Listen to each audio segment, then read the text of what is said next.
네, 보여드린 대로 전세 대출의 규제가 더 강화되는 것 같습니다. 일단 뭐 보증보험의 보증 비율을 낮추는 식으로 해서 규제를 좀 강화하는 것 같은데 아무래도 이거는 뭐 가계부채에서 전세가 또 차지하고 있는 부분이 있기 때문에 이걸 통제하기 위한 거라고 봐도 뭐 되는 거겠죠, 김현 소장님?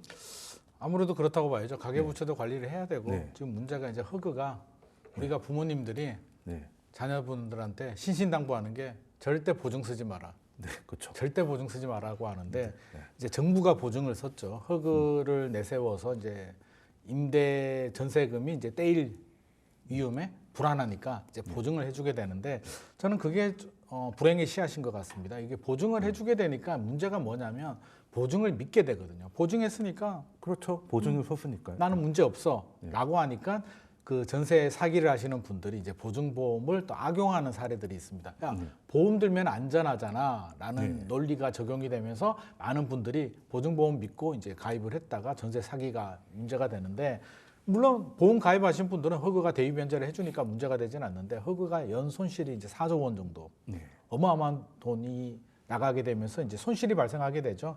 기금 고갈이 됩니다. 이 기금이 우리가 청약통장에 냈던 돈, 뭐 이런 돈들이 이제 기금으로 활용이 되는데 여러 청약통장 해지가 늘어나면서 악재가 겹친 거죠. 그래서 가입 문턱을 이제 막 올리고 있는데 기존에 이제 세입자들이 보증보험을 가입하는 게 전세 보증보험이라는 게 있습니다. 네. 기준이 공시가격의 150%까지였는데 126%로 내렸고요. 최근에 112%까지 내린다라는 이야기가 또 나오고 있습니다. 근데 여기에 이제 금융 당국이 200조 원에 달하는 전세 대출 공급 규모 관리하기 위해서 이제 임대 사업자들이 의무로 등록을 해야 되는 임대 보증보험도 126%로 내리겠다라고 지금 발표를 한 거거든요. 네. 이렇게 되면 결국에는 자연스럽게 이제 역전세가 생기지 않겠습니까? 예를 들어서 공시가격이 1억 원인 전세집이 있습니다. 1억 원인데 기존에는 1억 5천까지 이제 보증이 그랬죠. 되니까 세입자가 1억 5천을 주고 이제 세입자로 들어왔단 말입니다. 나갈 때 나는 1억 5천을 받고 나가야 되는데 새롭게 들어오는 세입자는 무슨 소리야? 나는 1억 2,600밖에는 보증이 안 되니까 1억 2,600만 낼래. 역전세가 생기죠. 나머지 차액을 집주인이 반환을 해줘야 되는데 그렇죠. 임대 사업을 하는 여러 채 주택을 가진 임대 사업자들이 반환 능력이 안 되다 보니 여러 가지 문제들이 생깁니다. 처음부터 기망의 의도를 가지고 뭐 사기를 했다라기보다는 제도적인 문제 때문에 자연스럽게 역전세가 생기는 이런 부작용들인데 이제 임대 사업자들이 강제로 등록하게 되는 임대 보증 보험까지도 이 규정이 적용이 된다면 저는 역전세 더 많이 생길 거고요. 이렇게 된다면 비아파트 시장의 신뢰는 더 무너지겠죠. 월세 속도가 더 가속화 될 것 같습니다. 그럼 사실은 이제 어떻게 보면 이제 세입자들을 보호하기 위해서 만든 게 허그 보증이었는데 그게 또 결과적으로 임대를 해주는 분들도 같이 이제 보증이 기대다 보니까 그렇죠. 예. 근데 그게 줄어드니까 이제 그만큼은 뭐 월세를 전환한다 하더라도 돌려줄 재원이 없으면 문제가 발생할 수밖에 없는 상황이고 그러면 우리 대표님께서도 비슷한 견해를 갖고 계십니까? 어떻게 이번 정책에 대해서? 지금 뭐 우선 그 전세 대출에 대한 그 보증 축소는 아무래도 좀 전에 말씀하신 것처럼 한 200조 정도 되는 그 전세에 대한 대출 그로 인해서 뭐 부채 관리 이런 측면을 조금 더 그 관리하겠다라는 건데요. 왜냐하면은 지금 뭐 주택 시장도 불안정하다라는 평가들도 있고 또 경기에 대한 우려들 뭐 이런 부분들이 있다 보니까 아무래도 그 어떤 금융에 대한 그 안정성을 좀 확보를 해줘야 된다라고 보는 입장인 것 같은데요. 보증 비율을 그 이제 하향하게 된다라면은 금융기관에서도 일정 부분 리스크를 조금 더 낮출 수 있다라는 뭐 긍정적인 측면을 금융기관에서 갖게 되고 말씀하신 것처럼 그거에 기대했던 세입자들이나 집주인들 같은 경우도 한도가 축소가 되다 보면은 그만큼 보수적으로 전세 시장을 운영을 한다든지 전세 시장을 활용을 할 가능성들이 있다란 말이에요. 그리고 또 금리가 뭐 추가적으로 내릴 수도 있겠지만 향후에 금리가 인상이 됐을 때 그런 금리 인상에 대해서 일정 부분 대응을 할 수가 있고 그다음 그런 그 일정 부분의 그 올라가는 그 부채 관리들 그다음에 불안한 그 리스크들을 좀 완화를 시킬 수 있다라는 거는 뭐 금융 당국이나 뭐 정부 입장에서도 바라보는 시각인 것 같은데, 근데 여기서 이제 우리가 이런 뭐 항상 긍정적인 것만을 생각해 볼 수는 없는 게 부정적인 부분들도 있을 거 아니에요. 소장님께서 정확하게 지적해 주신 계속적으로 전세라는 것들은 뭐 새로운 세입자가 들어와서 기존의 임대금을 반환을 해주는 그런 구조인데 금액이 계속적으로 떨어져 다운이 돼서 계속적으로 나간단 말이에요. 그러면은 새로 들어오는 사람과의 그 금액과 기존에 있었던 세입자 간의 그 어떤 가격의 격차, 그리고 집주인들이 상환 능력을 갖추지 못하셨고 몇 년 전부터 투자를 적극적으로 해왔던 그런 분들 같은 경우는 리스크를 줄이기 위해서 이런 그 전세 대출에 대한 그리고 보증 비율에 대한 한도를 축소를 해왔는데 오히려 이런 리스크가 시장에서 더 형성이 될 수 있다라는 문제가 생길 수 있다라고 보여지고요. 그리고 이런 대출 심사를 강화를 한다라는 거는 결국은 서민이라든지 또 월세에서 전세로 가려고 했었던 뭐 이런 뭐 세입자들 뭐 이런 부분들에서도 좀 문제가 좀 생길 수밖에 없다라고 보여지고요. 또 물론 그 고액의 전세를 활용할 수 있는 분들은 임차를 갈 수 있겠지만 뭐 자금 여력이 좀 부족하신 분들 같은 경우는 주택의 임차 선택지들을 축소시키는 그런 구조를 가져올 수밖에 없다라고 보여집니다. 그래서 지금 이 부분에 대해서는 뭐 누구나 다 전세 제도에 대한 불안정성, 그다음에 전세 제도가 갖고 있는 한계점들로 인해서 낮춰야 되겠다라는 공감대는 뭐 시장이나 뭐 많은 분들이 공감을 하고 있는데 전세 가격이 이렇게 높아진 상황에서 그리고 150%에서 126% 그리고 112% 말씀도 하셨던 그 시간을 본다라면 굉장히 한 10몇 %씩 낮추는 그 시점이 굉장히 급진적인 부분들이 있거든요. 그래서 이런 그 높이도 좀 조절하고 10%라는 게 우리가 단순히 보면은 적다라고 볼지 모르겠지만 단순하게 1억의 10%하고 또 5억의 10%는 또 굉장한 차이가 비율로 봐야 되니까. 굉장히 차이가 나거든요. 그래서 근데 오히려 수도권 같은 경우는 이 10%, 90%가 아니라 10%를 더 낮춰서 80%까지도 나오다 보면은 이렇게 되면은 역전세라든지 그다음에 본인은 그냥 전세를 그 임대해준 임대인이었는데 말씀하신 것처럼 이거 갑자기 이런 제도의 변경으로 인해서 본인이 그 전세 사기다라는 그 임차인들한테 뭐 소송을 당하는 뭐 이런 현상들도 나타날 수 있기 때문에 급진적이고 또 하나 다 연결되어 있는 상황이기 때문에 90%, 126%, 뭐 공시가격 이런 것들이 다 얼개가 있기 때문에 미세 조정을 해야 되는 상황이고 시장에서 숙성되는 기간을 거쳐야지 이렇게 너무 빠르게 내려간다라는 거는 좀 유의를 할 필요가 있을 것 같습니다. 사실 이 전세 제도라는 게 뭐 우리나라만은 독특하다 뭐 이런 얘기 매번 하는데 이게 독특한 이유가 사실 한국에만 있어서 독특한 게 아니라 어떻게 보면 사금융이잖아요. 그렇죠. 사금융인데 제도권이 뒤에서 보증을 해줬단 말이죠. 심지어 대출도 해주고 그러다가 이제 문제가 생기니까 제도권은 빠지겠다는 거잖아요. 어떻게 보면. 그렇습니다. 예, 그러니까 파일을 그 사이에 키워놓고 이제 빠지려고 하니까 더 문제가 좀 커지는 거 아니냐.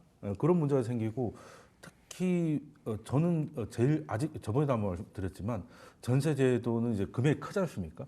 예, 그거 연체되는 거에 대해서 그러니까 지급이 안 되는 거에 대해서 신용불량자가 등록이 안 되고 있잖아요. 그렇죠. 예, 카드값 100만 원 연체는 금방은 되는데 전세 보증금 7억 원을 지금 뭐 몇 달째 미루고 있다라고 하면 아무렇지 알 수가 않습니다. 없어요. 예, 그냥 그분들한테 오는 뭐 문자나 이런 것만 생각하면 아무런 지장이 없습니다. 예, 그러니까 이거는 제도도 아니고 문화도 아니고 이게 뭐가 되는 거예요, 이게?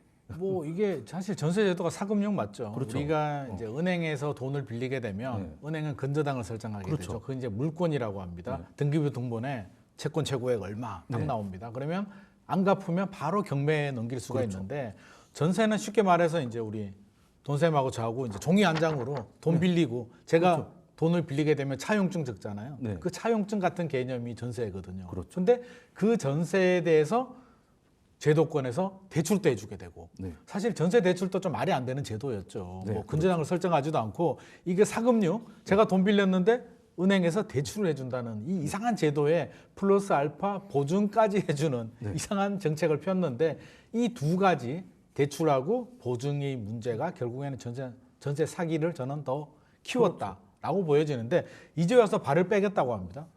다 해줬다가 문제가 생기니까 야 우리도 손실이 크네 발 빼겠다라고 해서 발을 빼는데 뭐 80, 90%에서 비율을 80% 줄인다는 얘기가 우리가 앞서서 말한 것처럼 같은 얘기입니다. 공시가격의 150%에서 140% 내렸고요.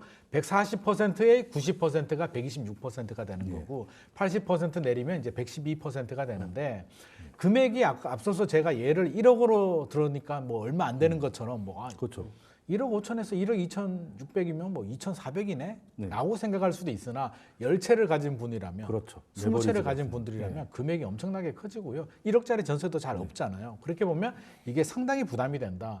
이렇게 발을 빼버리게 되면 정상적인 임대인들도 정부 믿고 그렇죠. 진행을 하다가 피의자, 사기범이 돼버리는 거고요. 정상적인 세입자, 임차인도 피해자가 돼버리는 이런 문제가 생깁니다. 그래서 전제 조건이 빠졌어요. 발을 빼려면 뭘 해줘야 되냐면 이 사금융 전세 제도가 안정성 있게 믿고 계약할 수 있는 시스템을 만들어줘야 된다는 거죠. 근데 최근에 전세 사기가 많이 생기면서 못 믿는 거잖아요. 제가 돈을 빌렸는데 기니마니가 돈을 갚을지 안 갚을지 못 믿겠으니까 보증보험이라도 가입을 하겠다는 거고 보험 가입이 안 되면 안 할래. 그냥 월세로 전환될 수밖에 없기 때문에 정부가 허그가 발을 빼려면 적어도 안전한 계약 시스템, 믿고 계약을 한 다음에 계약서를 뭐 정부 시스템에 뭐 업로딩을 하게 되면 자동으로 검사해서 집주인이 세금 체납이 있는지, 전세 가율이 얼마나 되는지, 주택이 몇 채나 보유하고 있는지, 과거 반환하지 않은 뭐 사례가 있는지를 분석해서 이 계약은 안전하지 않아 정도는 판단을 해준다면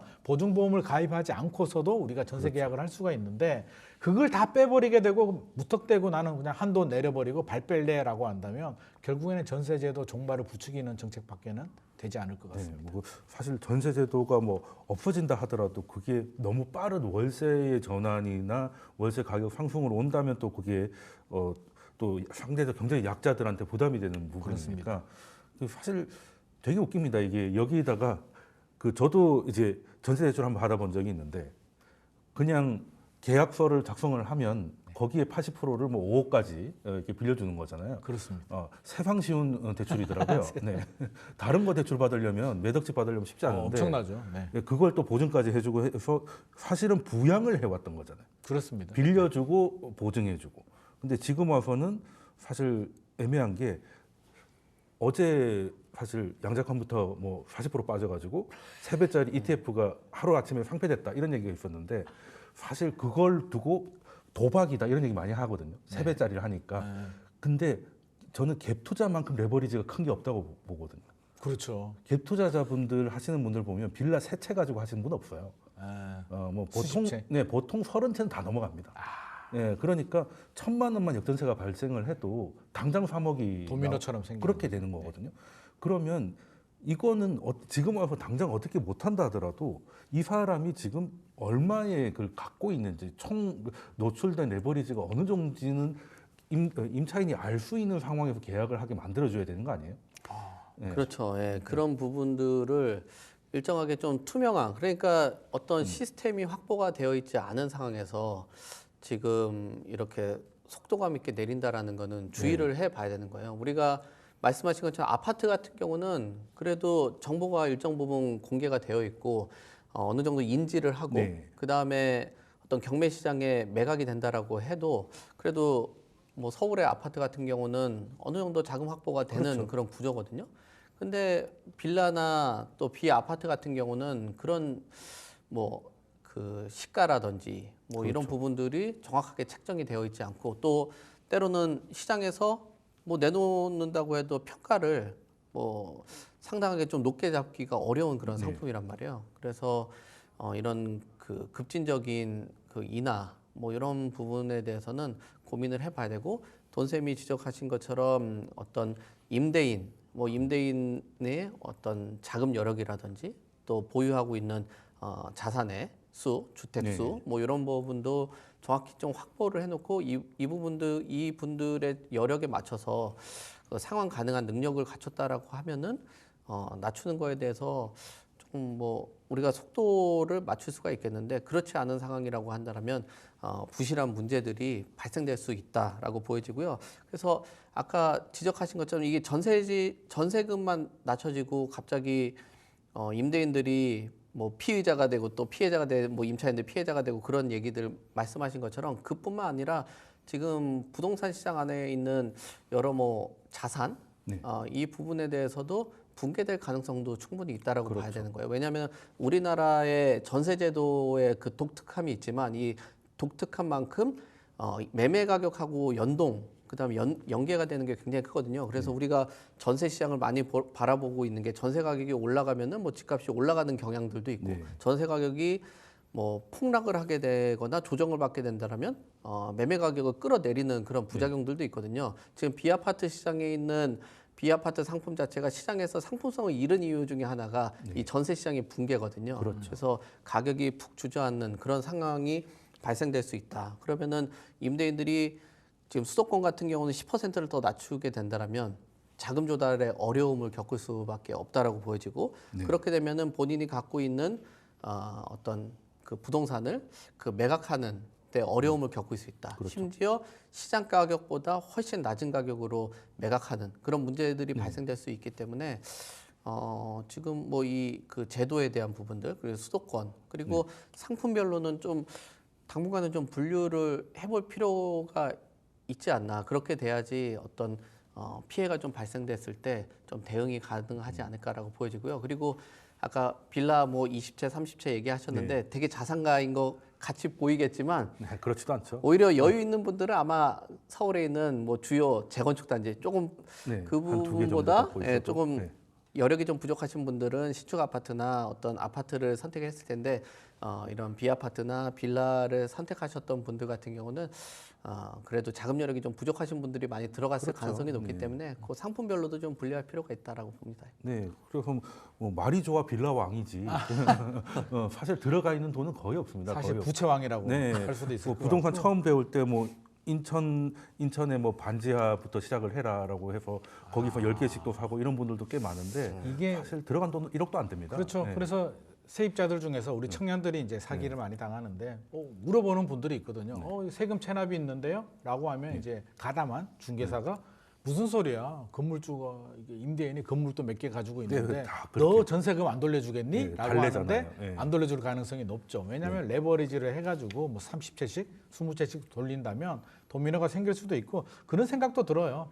우리 돈생께서 반환 능력을 이제 이야기를 했는데 적어도 전세금이 일정 부분 문제가 생겼을 때 반환할 수 있는 능력 자금 정도는 확인을 한 다음에 그렇죠. 이게 부족하다면 저는 이 전세금 빌려주는 돈을 100% 임대인한테 갈 게 아니라 차라리 한 20, 30% 정도는 뭐 허그라든지 어떤 기관이 강제 예치할 수 있는 에스크로 제도 같은 걸 적용해서 너 자금이 부족하다 반환 능력이 안 된다라고 하면 그 전세금의 20, 30%는 예치하고 그냥 이자 정도만 집주인한테 지급할 수 있는 그러면 문제가 생기더라도 경매가 넘어가더라도 부족한 돈은 또 받을 수가 있기 때문에 이런 제도들도 저는 적극적으로 좀 고려를 할 필요가 있을 것 네, 같습니다. 사실 뭐 50만 원짜리 휴대폰 살 때도 다 안전거래 다 하는데 그렇죠. 5억짜리 뭐 빌라 사는데 그런 게 전혀 없다는 게 조금 시절에 좀 안 맞다는 생각이 좀 들고요. 그러면 이번에는 또 보증 비율을 낮추는 것도 있지만 또 DSR 이런 게 들어가가지고 대출 한도를 더 줄인다고 합니다. 왜 자꾸 줄이기만 하는 걸까요, 이거? 그만큼 우리나라 뭐 가계부채에 대한 그 심각성들을 네. 고려를 하고 있는 것 같습니다. 근데 지금 이렇게 가계부채가 증가를 한 게 지금 앞에서도 계속 논의를 했지만 그게 과연 어떤 투자에 대해서 생각을 하시는 그다음에 뭐 소위 말하는 투기꾼들만의 그 잘못이냐라고 보기는 어렵다라는 거예요. 왜냐하면은 투자 시장이라는 거는 시장에 인센티브가 있으면 그 인센티브에 맞춰서 투자의 방향을 설정을 하고 투자의 플랜을 세우는 거거든요. 근데 지금까지 갭 투자가 왜 발생됐냐라는 거는 결국은 전세 보증에 대한 그 문제점을 통해서 시장에서 많은 분들이 그 인센티브를 통해서 매입을 하고 그다음에 그 인센티브를 바탕으로 해서 어떤 그 전세 투자를 한 그런 경향들이 있거든요. 그러면 이 스트레스 DSR 같은 경우도 시장에 있는 그런 뭐 어떤 그 주택 가격이 올라가는 그 시간에 맞춰서 투자를 하는 그런 상황이 연출된다라고 봐야 될 것 같아요. 근데 지금 이 스트레스 DSR이 적용이 되고 나서 주택 시장에 어떤 그 상황들이 발생됐냐면 거래는 예년 그 한 뭐 대비했을 때 한 반토막 수준 정도로 네. 보면 될 것 같고요. 그리고 2단계 돌입한 그 시점보다는 그 뭐 한 3분의 1 수준 정도밖에 지금 거래량이 받쳐주지 못하고 있는 상황이에요. 그럼 반대로 얘기하면 거래가 그만큼 일어나지 않다라는 거는 뭐 대출 활용도는 많이 떨어졌겠죠. 그렇죠. 그만큼 뭐 어떤 가계 안정에는 일정 부분 도움이 됐다라고 보는데 그게 어떤 드라마틱한 변화가 나타났냐라고 보면은 그거는 어렵다라고 볼 수 있고 그러면 이게 주작용과 그 반작용들 그리고 어떤 부작용들 뭐 이런 것들을 본다라면은 현실적으로 봤을 때는 이게 뭐 그렇게 집값을 낮추는 데는 크게 도움을 주지는 못하고 네. 대출 관리나 뭐 이런 측면에서만 도움이 됐다라는 거죠. 왜냐하면 대출이라는 게 단순히 보면은 가계부채의 문제들도 있겠지만 내 집 마련을 하려고 하는 하나의 뭐 계단 같은 역할을 하는 건데 계단을 치워버리니까 그렇죠. 예전에 그 뭐 한 두 계단, 세 계단 정도 됐다는 걸 지금 한 반 계단 정도의 계단만 주겠다는 거 아니에요? 그렇죠. 그러면은 집 살 수 있는 사람들의 어떤 수요도 분포도 그리고 내 집 마련을 하려고 하는 의지를 꺾을 수 있다. 그렇죠. 그리고 그 꺾는 의지를 통해서 시장에서 거래가 좀 활성화가 되지 않고 그리고 이런 활성화되지 않는 시장에서 뭐 침체가 되는 그런 국면을 맞이하게 되는 거죠. 그래서 이 스트레스 DSR 같은 경우는 지금 전반적으로 부동산 시장의 침체 그리고 예전에도 2단계 적용할 때 한 2달 정도 미뤘던 그런 결과를 봤을 때는 지금 뭐 부동산 시장이 굉장히 침체가 되고 있고 거래량도 축소가 되고 있고 최근에 어떤 부동산 시장의 가격이 80주 이상 올라갔던 매매 가격도 보합세로 전환을 했고 전세 가격이 그리고 뭐 전반적으로 전국의 아파트 가격도 일정 부분 보합으로 지금 전환된 상황에서는 스트레스 DSR은 뭐 도입은 3단계가 도입은 되겠지만 그 3단계가 정확한 그 7월에 그 예정했던 기간보다는 좀 미뤄지지 않을까 그렇게 보여지고요. 이 스트레스 DSR에 대해서도 뭐 필요성은 있겠지만 그래도 주택 가격의 흐름 그리고 뭐 이렇게 꼭 급하게 할 필요는 없고 시장의 흐름과 동향 이런 것들도 파악을 해야 되고 이 금융이라는 게 어떻게 그 부동산 가격만 보고 컨트롤하는 건 아니거든요. 그 기존에 있었던 재고주택 시장 안에서의 그 흐름도 중요하겠지만 또 신규에 공급되는 지금 공급 시장 안에서는 지금 대출 규제가 들어오고 나서 뭐 분양 시장이라든지 건설 사업 같은 경우도 굉장히 축소된 그런 상황이기 때문에 스트레스 DSR 3단계 뭐 이 시점은 좀 뒤로 미뤄야 되는 거 아니냐. 뭐 예정처럼 하기는 좀 쉽지 않을 것 같다라는 말씀을 주셨고요. 그러면은 뭐 사실 이게 지금 DSR이라는 게 전반적으로 이자 부담 능력을 보는 거지 않습니까? 그렇죠. 예. 근데 집을 살 때는 보면서 이게 집을 빌려줄 때는 왜 안 보는지 또 한번 이제 말씀을 좀 드리고 싶고 그러면 지금 이 모든 것들을 봤을 때 24년 작년 시장을 보면 그 작년에 이제 이기는 게임 부동산에서 이기는 게임은 오히려 전세가율이 내려가는 아파트를 매매를 했으면은 결국 승자더라고요. 오히려 이게 올라가야 올라간다는 게 정설이었는데 실수요가 몰리면서 그 전세는 빠지고 매매가 올라가는 그런 단지를 만약에 매매를 했으면은 성과가 좀 컸겠더라고요. 작년 같은 시장에서도 그런 거 보면 지금 시장은 좀 좋은 소위 말하는 좋은 입지도 그 실수요로 재편되고 있고 그렇습니다. 그러면 아무래도 임대 시장에는 이런 그 전세 사기 같은 이런 것들이 문제가 생기면서 사실 비아파트의 특히 월세 가격을 계속 자극하는 듯한 걸 만들어가는 것 같거든요. 이거는 거의 받아들여야 되는 거죠.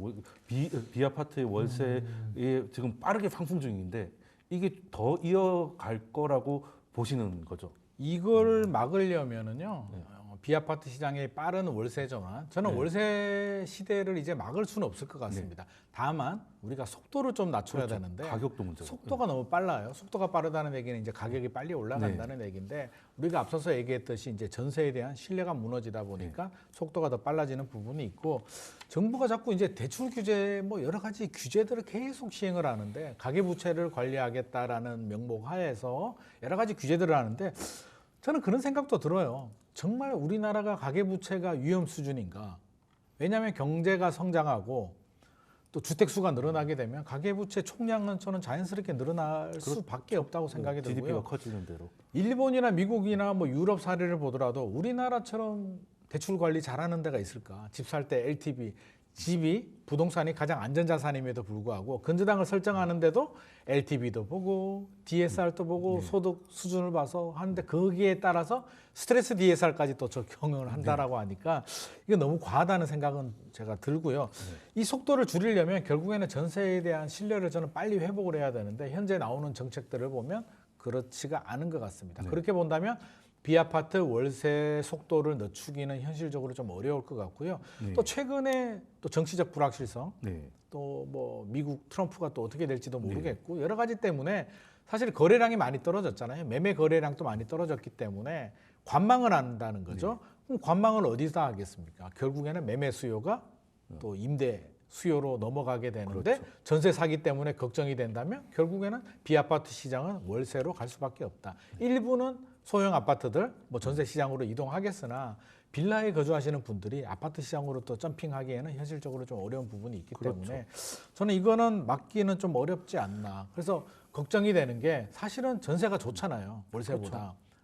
대출이자 내는 게 월세보다는 저렴해서 좋기는 한데 기본적인 전제 조건이 내 전세금이 안전해야 되는데 내 전세금이 불안하다면 아무리 부담이 줄어들어도 저는 부담되는 월세로 갈 수밖에 없을 것 같습니다. 네, 지금 상황이 특히 최근에는 두 가지 변수가 제일 큰 것 같아요. 일단은 제일 큰 게 전세 사기라는 게 예전에는 그런 말이 없었잖아요. 그렇죠, 그렇죠. 예전에는 전세 사기는 고소하고 전세 대출도 없었기 때문에 그렇죠. 예, 뭐 문제 생길 게 없었는데 이제는 대출도 문제인데다가 이제 사기까지 터지고 있으니까 그렇게 되면 결국에는 뭐 월세로 가야 되는 거는 정신 건강을 위해서도 또 좋은 방법인 것 같은데. 문제는 이게 주거 사다리에서 빌라 전세가 아파트로 갈 수 있는 하나의 교두보 역할이었는데 이게 건축비 올라가서 빌라 공급은 막힌 상태에서 월세는 계속 올라가면 공급도 부족하니까 더 빨리 올라가는 거잖아요. 네. 그러면 사다리가 치워지는 정도가 아니고 이 원래 계단이 높아져 버리는 거 아닙니까? 뭐 그렇게 볼 수 있죠. 지금 그 보통 이제 전세로 거주를 하시고 또 임차인들 같은 경우도 빌라에서 뭐 아파트로 넘어가는 그런 역할들을 해왔죠. 근데 이 전세에 대한 그 문제점들 그리고 주택 공급이 부족한 상황에서 비아파트의 인허가 물량들은 뭐 소위 한 절반 정도 수준으로 인허가 물량들이 떨어졌거든요. 그러니까 아마 전체 그 공사비를 보게 된다면 아마 아파트보다도 빌라, 연립 뭐 이런 것들이 공사비가 더 높을 겁니다. 규모의 경제 때문에 그렇죠. 그 들어가는 비용이나 이런 것들이 실질 제곱미터당 공사비로 보면은 다세대 연립 뭐 이런 것들이 훨씬 더 비쌀 수밖에 없는데 그런 비싸진 공사비를 통해서 주택 공급한다라는 거는 그 건축을 하는 사람 입장들을 보면은 수익성이 나오지 않기 때문에 공급하기가 정말 어려운 그런 상황이죠. 근데 지금 그렇게 뭐 공급 물량이 줄어들면 그러면 전세 가격도 올라가는 것도 당연한데 근데 전세 가격에 대한 부분에 대해서는 역시나 전세 사기가 완전히 해소가 되지 않았어요. 그래서 지금 연립 다세대 전세 거래량 봐도 예전에 한 12만 한 6천 건 정도 되는 게 지금 한 11만 2천 건 정도. 그러니까 1년 동안 한 9% 정도 하락했는데 월세는 13만 2천 건에서 13만 9천 건 정도로 한 같은 기간 대비했을 때 6% 올랐어요. 그러니까 전세 수요들이 월세 쪽으로 전환을 했다라고 봐야 되겠죠. 그래서 그 원인을 보게 된다면 말씀하신 대로 전세에 대한 그 신뢰 뭐 이런 부분이 떨어진 것도 하나가 있고요. 그리고 DSR이나 이런 뭐 보증에 대한 비율도 축소로 인해서 자금 조달이 어려워진 점. 그리고 임대인 역시도 예전에 임차인들이 어떤 월세를 그 전세를 선호하고 지금은 이런 리스크 때문에 월세 선호하는 그런 현상들도 있지만 임대인들 같은 경우도 마땅한 투자처라든지 또 그리고 전세를 활용해 가지고 이런 불확실성의 어떤 투자를 하는 그런 경향들이 좀 많이 사라졌어요. 그래서 할 만한 곳이 없죠. 월세를 바탕으로 해서 임대 소득을 희망하시는 임대인들도 상당히 많이 늘어났다. 그리고 뭐 대출에 대한 이자 부분도 있겠지만 그 전세 가격이 올라가면서 이 전세 가격 계속 쫓아갈 수는 없는 거거든요. 그러니까 비아파트도 있겠지만 아파트 시장 같은 경우도 제 주변에도 많이 계신데 예를 들면은 3억의 전세 사셨던 분들이 뭐 3억 5천, 뭐 4억 뭐 이렇게는 막 쫓아갈 텐데 3억짜리가 5억, 6억씩 내려가면 못 쫓아가는 거예요. 네, 이제 유배 가야죠. 그렇게 되면은 결국은 3억에 일정 부분 월세를 좀 지불을 한다든지 이러면서 그 전세 가격이 올라가는 게 아니라 보증부 형태의 그 월세 네. 이런 유형들이 거래가 지금 많이 나타나고 있고요. 또 그리고 월세를 그 거주를 하면서 지금 뭐 많은 전문가들이 상저하고 얘기하면서 1분기 정도의 주택 매입을 하는 것도 좋은 전략이다 이런 네, 의견들이 나오고 있잖아요. 그러니까 보증금을 최대한 낮추고 본인 자기 자본을 그 좀 가지고 있다가 주택이 일정 부분 본인이 원했던 단지나 이런 부분에 금매가 나오면은 매수를 해야 되겠다라는 그런 심리들. 그래서 내 집 마련에 대한 의욕 뭐 이런 것들도 월세 시장에 미치고 있다. 그리고 저희가 한 뭐 작년에 어떻게 보면 작년이겠죠. 작년에도 이야기했듯이 이 월세 사는 게 옛날처럼 그런 사글세 사는 정도의 어떤 시각 이렇게 보지 않는다라는 거죠. 그 고액의 월세도 있고 전세에 사기가 있으면서 전세보다 월세가 더 안전한 거 아니냐라는 인식도 있겠지만 그렇죠. 또 이 월세라는 게 예전에는 소위 자본이 좀 부족하신 분들이 월세 살았지만 지금은 자본이 부족하신 분들이 뭐 꼭 월세를 사는 건 아니다. 때로는 임대인들보다 임차인들이 돈이 더 많은 네, 그런 경우들도 월세 플렉스를 예, 하는 거죠. 뭐 그런 경우들도 있기 때문에 이제 월세에 대한 인식도 좀 전환된 그런 부분들도 월세 거래량을 늘리는 주요 원인으로 작용을 했다라고 봐야 될 것 같습니다. 네, 그러면 뭐 사실 월세가 어느 정도 비중을 높여가는 거는 시대적 흐름이라고 볼 수도 있겠는데 문제는 이게 그 사람 마음이 예전에도 그렇게 전세가 싼 건 아니었죠. 예전에는 이자가 높았잖아요. 80년대 그렇죠. 이럴 때 이자 높으니까 그 은행 이자를 포기하고 전세를 사는 거지 않습니까? 그렇죠. 예, 그걸 월세로 바꿔보면 그렇게 싼 건 아니었거든요. 그때 이자가 뭐 10몇 프로, 뭐 20% 했던 시절이니까. 그럼요. 근데 지금은 그 뭐가 문제가 되냐면 이게 사람 마음이 내 주머니 들어갔다가 다시 나오면 뭔가 돈을 뺏긴 것 같잖아요. 그러니까 아예 처음부터 안 받으면 모르겠는데 네. 그래서 이게 내수에 굉장히 좀 부담이 된 것 같아요.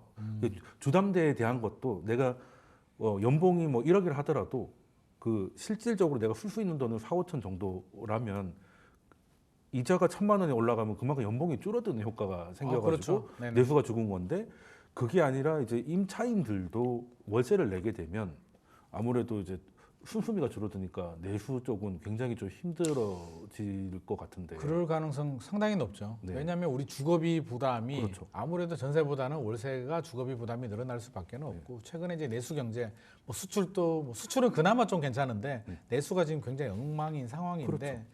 이게 월세 전환하게 되면 쓸 돈이 없다는 거죠. 우리 네. 수입이 늘어나지 않잖아요. 그렇죠.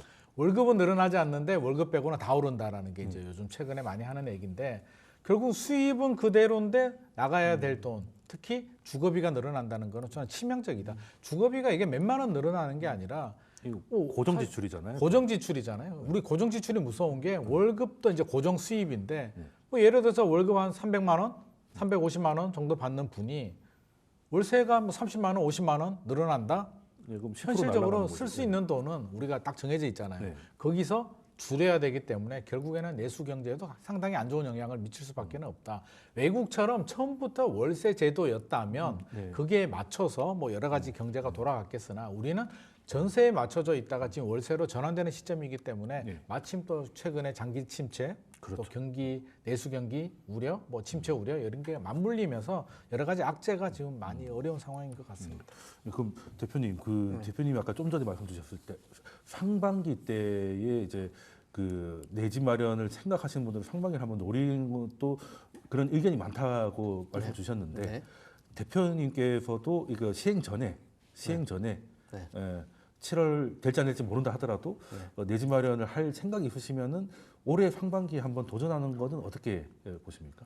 저는 긍정적이라고 보는 입장인데요.